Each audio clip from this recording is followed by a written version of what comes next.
عزت مندو نبی کریم صلی اللہ علیہ وسلم دا رمضان المبارک د شروع کېدو نه مخکې صحابه کرامو ته تقریر وکړو. رمضان المبارک د شروع کېدو نه مخکې نبی علیه الصلاة والسلام صحابو ته تقریر وکړو وی قد اظلکم شهر عظیم شهر مبارک. وی صحابو تاسو باندې یو میاشت راغله شهر عظیم ډېره لویه میاشت شهر مبارک ډیره د برکت میاشت در باندې راغله ډیره لویه میاشت او ډیره د برکت میاشت چې هغه میاشت د رمضان د لویوالی څه دی او برکت یې څه دی. اول خو بنیادی خبره چې رمضان المبارک ته فضیلت چې حاصل دی دوه غټې وجې دي. یوه وجه دا ده چې شهر رمضان الذي انزل فيه القرآن. یوه د فضیلت وجه دا ده چې د رمضان المبارک په میاشت کې قرآن کریم د الله کلام را نازل شوی دی. دا د قرآن کریم د نزول میاشت لوی فضیلت دا ده. بل د دې میاشتې نسبت الله ته کیږي. شهر الله میاشت د الله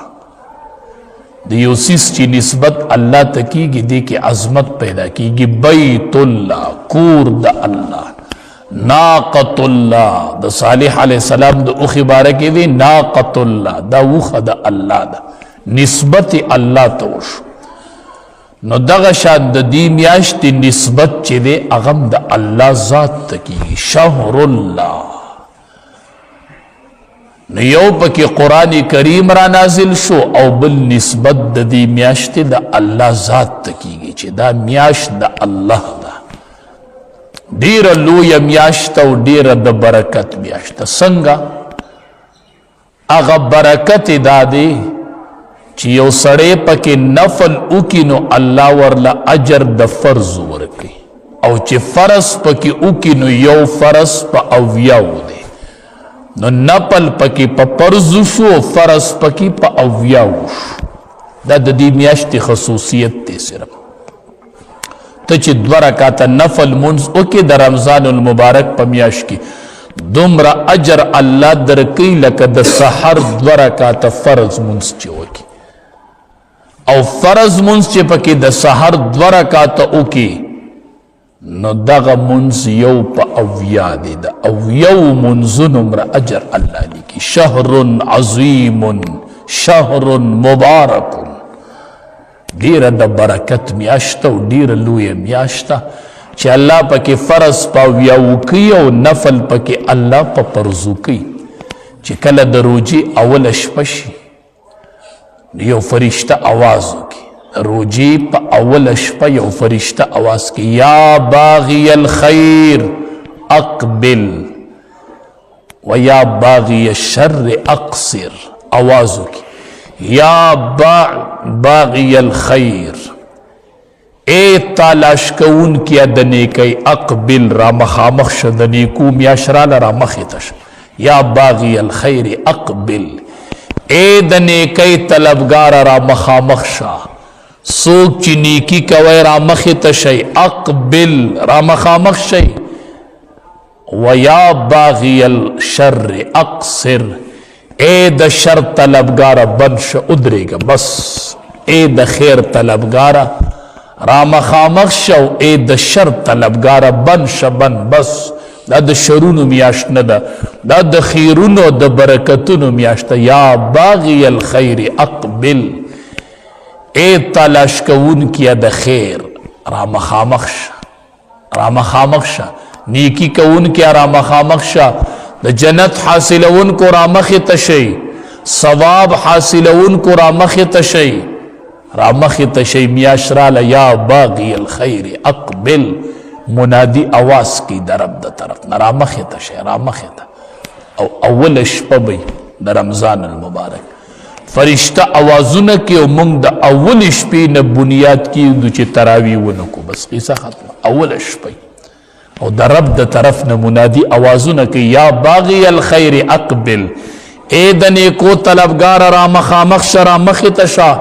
د نیکو میاشت شروع شوه د سیزن میاشت ده د نپې میاشت را مخې ته شه او دې د اولې شپې نه بنیاد کېږي بس تراویح پرېږدي تراویح شروع او دې په بیټک کې او په دوکان کې ناسي او دې په کور کې ناسي او دې په لارو په کوڅو کې ګرځي اولنې بنیاد د رمضان المبارک دې خطا کېږي نن تراویح شته او نشته او لنډې دي که لنډې او که اوږدې راځه اسې نه چې نن د رمضان المبارک اوله شپه حدیث مبارک کې راځي اذا دخل رمضان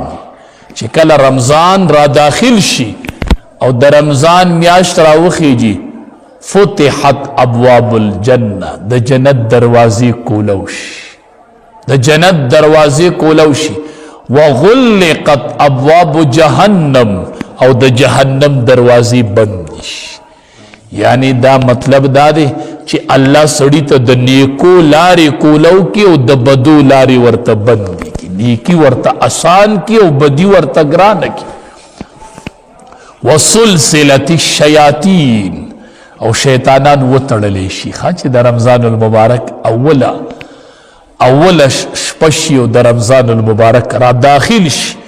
شیاطین وتړل شي او د جهنم دروازې بند شي او د جنت دروازې کولو شي او په دغه شپه یو بدبخته په تراویح کې نه او په فرض مونځ کې نه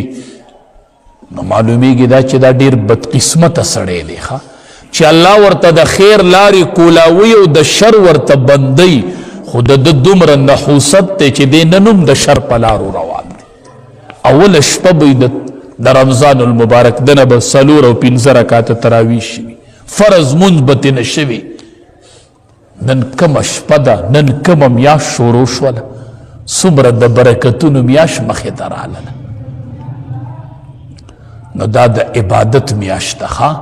شیاطین پکې تړلی شوي وي نبی کریم صلی الله علیه وسلم فرمایل شهر الصبر دا د صبر میاشت شروع شوه دا میاشت د صبر ده وثوابه الجنه او د صبر بدله چې دا هغه جنت دی بس دا د صبر میاشت بس دې کې به ځان ډېر کنټرول کې بس وشهر الصبر امام الانبیاء فرمایلی دي چې دا د صبر میاشت بس زما به صبري سو کنزل کې زما به صبري غیبت بنکم نه زما به صبري بل دې بد کې زما بد نکوم وشهر الصبر دا به د صبر میاشت دې کې به ډېره ګزاره کوي نو میاشت د رمضان لا راغلی نه ده او کور کې د بیبیانو سره بیا غم دی ولې په روجماتي کې به دې څه وي په پېشمني کې به دې څه وي نن نه بیا زنانه یریږي د صبر میاشت راشي او په مونږ کې د بې صبرۍ مادي سیوا شي دا د صبر میاشت او د صبر بدله جنت دی الله به جنت راکوي دې کې به غټ صبر کوو دې کې به اندامونه صبر ساتو صبر دا د صبر میاشت وشهر المواسات نبی علیہ السلام فرمائی دا د همدردۍ میاشت ده دې کې همدردي زده کیږي دې کې ترس زده کیږي په دې کې نرمي زده کیږي په دې کې ترس زده کیږي چې ترس به څنګه زده کوي وشهر المواسات دا د همدردۍ میاشت ده دا د همدردۍ میاشت ده دې کې به ترس زده کی دې کې به د فقیر تپوس زده کی دې کې به د یتیم پالنه وکړي دې کې به د کونډې تپوس وکړي دا د همدردۍ میاشت ده چې زه دې کې همدردي شروع کړم دې کې نرم سلوک شروع کړم دا یاد ساتئ یوه خیره ده چې د دې خیرې او د رب په منځ کې پرده نشته او یوه دعا ده چې د هغې دعا او د رب په منځ کې پرده نشته خیره د مظلوم خیره ده معاذ رضی الله تعالی عنہ فرمایي چې نبی علیہ السلام یمن ته لیږلم او داسې دواړه د یو بل نه جدا کېدو او دا خپه مې د لګام دا اس په دې سورلۍ په دې زین کې پرته وه او نبی علیہ السلام راته دغه ټیم کې وی واتق دعوة المظلوم معاذه ځان به د مظلوم د خیرونه بچ کوي ګورې معاذه فإنها ليس بينها وبين الله حجاب معاذه د مظلوم د خیرو د رب په منځ کې پرده نشته دی ګورې بس سیده خیجي سیده ځان به بچ کوي روجه را روانه د ظلم ونه شي چرته ګورې څوک تر نه په سپیړه ونه لګي ګورې چاته کنزل ونه کې چرته ستا د لاسه د چا روجه ماتې وران نشي چرته تا پسې چرته روجه ماتې کې خیري اوچتي نشي ګورې او یو دعا الله نه رد کوي ښه هغه دعا ده د هغې دعا او د رب په منځ کې پرده نشته هغه د پلار دعا ده چې کله پلار د خپل بچي دپاره دعا کوي نو د دې دعا او د رب په منځ کې پرده نه ښه چې پلار بچي ته دعا شروع د پلار داسې پالوانه دعا ده د مظلوم د خیرې او د رب په منځ کې پرده نشته او د پلار د دعا او د رب په منځ کې پرده نشته چې پلار لاس اوچت کړي او پلار دعا وغواړي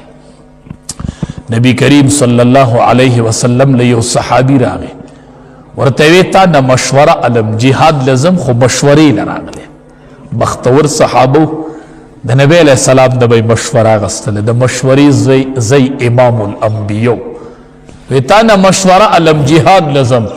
نبی کریم صلی الله علیه وسلم ورته هل لک مور دې شته کور کې وی او وشته دی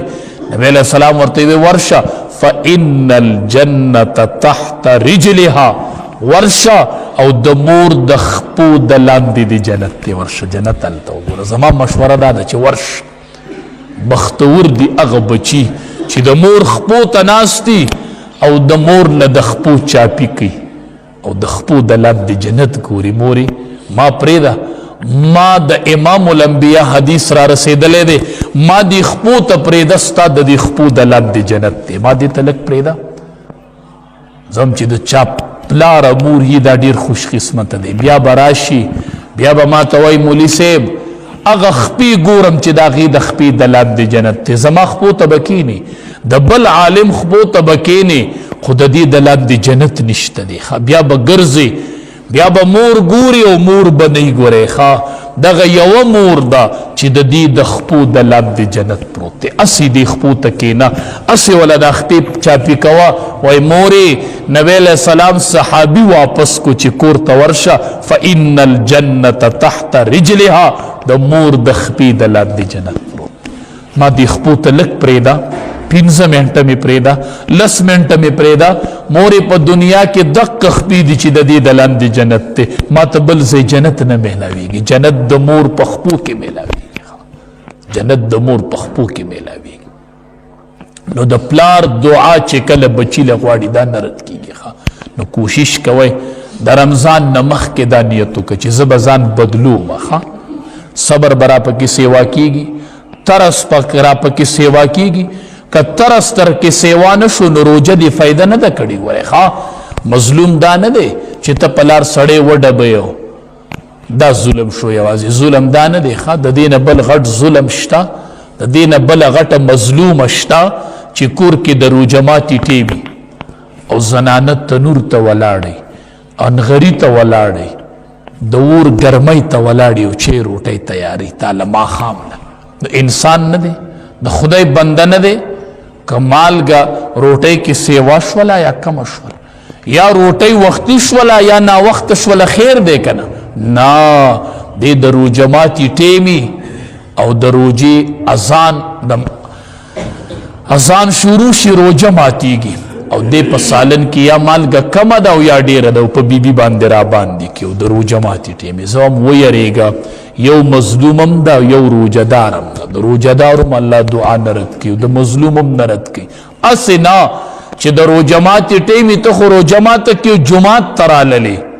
او په دغه ټیم کې ته په جومات کې ولاړې او کور کې دې بیبي لا رب ته لاس اوچت کړل دا مظلومه ده اوس واتق دعوة المظلوم د دې خیرې او د رب په منځ کې پرده نشته دی وی رب زما انتقام به تې کله علي رب زما تپوس به تې کله کوي او دې راغلی دی په اول صف کې اوږدو تراوته ولاړ دی او جانماز یې ځان ته خور کړی دی خو کور بیبي لپې اوچتې کړي د خلاف هلته شکایت درج کېږي هلته د مظلومې ښځې خیره وختله د رب او د خیرو په منځ کې پرده نشته رب ته چې د مظلوم خیره وختله رب ورته وایي فبعزتي زما دې په خپل عزت قسمي زما دې په خپل جلال قسمي چې امداد به دې کوم او انتقام به دې علم موږ ماښام روژه ماته وو جماعت کې ناست یو خبر نه یو چې زما د لاسه زما څو تنه خلاف لاس اوچتي رب ته څو تنه زما خلاف رب ته لاس اوچتېږي د روژه ماتي په ټیم کې ما ته خیري کېږي د دې نه خبرې روژه ماتي په ټیم خو ما ته خیري کېږي زما خلاف لاسونه اوچتېږي دا خیرې الله قبولي نه کړي چېرته ښه واتق دعوة المظلوم ظلم بچا سره نه کوو ظلم بچا سره نه کوو نه د بیبیانو سره به نه کوو د بیبیانو سره به ډېره ګزاره په رمضان کې کوو او پېشمنۍ د له تیاري ګوره تاسو د دې بیبیانو ژوند خپلی نه که نه روژه کې چې اوده شي ګینټه په سټوپ کې کټ ناوخته شوی نه ګړی به دا په ټیم کوي رڼا انتظام به دا کوي پخلی به دا تیاری ادې به اوده شي راو به یې سنډۍ پاسه روټۍ یې نه کړی د چاولو په ځای سالن ته روټۍ کته کې اوده کټ سره ورته برغ میز یخې وي وخوره دا د خدای بنده نه دی دا د خدای بنده نه دی چې دا ټولې شپې پې داسې وزېږي واتق دعوة المظلوم دغه دواړه ټیمونه د قبلېدو ټیمونه دي خو یا د پیشمري ټیم دی تهجد ټیم دی یا یې لا روژه نه ده ماته کړې او تا ورسره جنګ وکړو ظلم دې وکړو ودې وخله هغې لا روژه نه ده ماته کړې وړومبی رب ته لاس اوچت کړل ربه زما انتقام دې نه والې دا چې درته څه ویلی نه شي د دې نه یریږه د دې تپوس ته الله ذات کوي بیا ګورې واتق دعوة المظلوم شهر المواسات دا د همدردۍ میاشت ده همدردي پیژنئ همدردي دا ده که نه چې کلي کې غریب معلوم کا کلي کې فقیر معلوم کا کلي کې کونډه معلومه کا کلي کې بېوسه معلوم کا همدردي دې ته وایي همدردي دا ده شهر المواسات په دې کلي کې وګرځه غریبانان پکې وګوره ستا په درستخان به ماښام 15 سالنې پرتي د هغې درستخوان به ماښام 1 سالن دی دغې درستخان غور وکړه د دغې فکر وکړه شهر المواسات همدردي دې ته نه وایي چې ستا په درستخوان دي 15 پراته یو په ګاونډ کې دي کونډه موري او بچي دي ورته وږي ناست یو ماښام د روژه ماتي ټیم دی د هغې په درستخان دی 1 سالن دی شهر المواسات دا د همدردۍ میاشت ده ارسه دا د بل سره نیم کوي دا نیم کوي خپله خرچه د بل سره نیمه کوي دا د همدردۍ میاشت ده نبی علیه السلام فرمایي چا چې د یو غلام نه بوج سپک کو په دې میاشت کې چا چې بوج سپک کو عتق من النار الله به دې د جهنم د اور نه خلاص کړي الله به ټول ګناهونه معاف کړي اوس خو غلام نشته دی خو د غلامانو مثل شته فقیر دې شته که نه نوکر د سره شته که نه دیاړیمار د سره شته که نه کرایهدار دې شته که نه زه وایم کاش خدای دې وس راکړي نو به یې وینې نو زه وایم کاش چې دا کم خلق صاحب استطاعت دی د هغې په کوارټرو کې خلق دی زه وایم چې لاړلې په روژه کې ورته داسې دروازه وټکولی چې راوځه بهر ته نبی علیه السلام ویلي چې دا د همدردۍ میاشت ده دې کې چې څوک د چا نه بوج سپک کي نو الله به ټول ګناهونه معاف کړي او د جهنم د اور نه به خلاص کړي تا ته دا یوه میاشت د رمضان کرایه معاف ده بس ته یوه میاشت کرایه مه راکوه خیر دی مستا نه بوج سپک کو ما نه به الله د ګناهونو بوج سپک کړي ما به الله د جهنم د اور نه خلاص کړي دا یوه میاشت تا ته کرایه معاف ده بس دا د رمضان میاشت ته معاف هم کاش نشته نو چې خلقو تم ښودلی وې زه هم وګرځه پې وایي تا ته کرایه معاف ده بس نوکر راوغواړه ته ما سره کار کوې دیاړیمارې او ته څو ګنټې کار کوې زه 8 ګنټې ته به ما سره 6 ګنټې کار کوې او دا 2 ګنټې به ستا چوټي دا د رمضان میاشت په وخت کور ته ځه د بچو سره یو ځای روژه ماتوه او دیاړي زما نه پوره اله نبی علیه السلام فرمایي چې چا د یو غلام نه بوج سپک نو الله به ګناهونه معاف کړي او د جهنم د اور نه به خلاص کړي زه به دیاړي پوره در کوم او ته ما سره کار 2 ګنټې کم کوه خیر دی روژه په خوله دی روژه دار دی په روژه دار ډېر کار مه کوه ته وایي نه دي کوي که نه ماله به پوره کار کې زه وامه ته ته به کور نار بچي ناسي چېرته ناره بیبي به د ده د نفقې په دا د ده مجبوري ده چې په روژه کې دی کار کوي. نو ستا خو دا اوس جوړیږي که نه، یو 2 ګنټې ورته کار کې ګزاره کوه، 2 ګنټې د وخته چوټي کوه، کور ته به چېرته بچو